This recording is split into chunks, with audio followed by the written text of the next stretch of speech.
चौकी या तख्ते या पत्थर वगैरह पर गुस्ल करे तो पाँव भी धो ले। इसका मतलब क्या है? असल में पहले क्या होता था कि पहले जहाँ गुस्ल वगैरह हम्माम बने होते थे पानी जमा होता था, तो पानी जो जमा होता है वो हमारा इस्तेमाल किया हुआ पानी है, और वजू में पाँव इस्तेमाल किए हुए पानी से धुला जाएगा या साफ शफाफ पानी जो इस्तेमाल ना हो उससे धुला जाएगा, है ना। तो अगर आप वहीं पाँव धुल लेंगे फिर उसी में खड़े रहेंगे तो फायदा क्या हुआ। लेकिन अब आमतौर से आज हमारे यहाँ पानी बह रहा होता है, अगर पानी बह रहा है यानी पानी जमा नहीं हो रहा है तो आप उसी टाइम पे पाँव धो लीजिए। पानी अगर वहां जम रहा है तो पाँव मत धोइए, समझ गए। पानी अगर जम रहा है वहां पे रुक रहा है तो पाँव नहीं धोना है, और अगर पानी बह रहा है तो पाँव उसी वक्त में धो लेना है, ठीक है। ये 5 पॉइंट हो गए।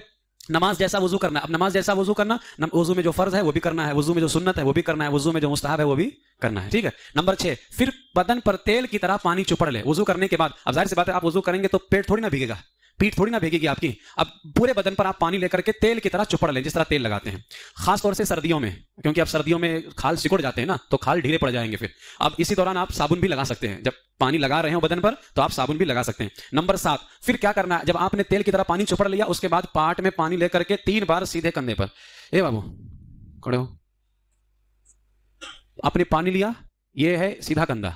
अब ये नहीं देखना कहां बह रहा है कि नहीं, उस सीधे कंधे पे आपको डाल लेना है, उसको 3 मरतबा पानी पार्ट में लेना और सीधे कंधे पे डाल लेना है। 8 नंबर पॉइंट, फिर 3 बार पानी लेकर के उल्टे कंधे पर डालना है, समझे।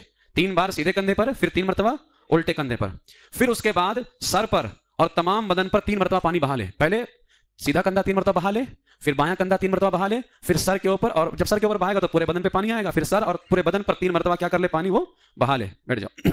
पानी बहा लिया, अब फिर गुस्ल की जगह से अलग हो जाए। अगर वजू करने में पाँव नहीं धोया था तो अब धो ले, लेकिन अगर धो चुका था तो धोने की जरूरत नहीं, वहां से अलग हो जाए। नंबर 11, नहाने में किबला रुख ना हो, किबला की तरफ नहाने में मुंह ना करे, इस वजह से कि पता नहीं किस हालत में हो, ठीक है, और किबला की तरफ मुंह बरहाना हालत में नहीं कर सकते हैं।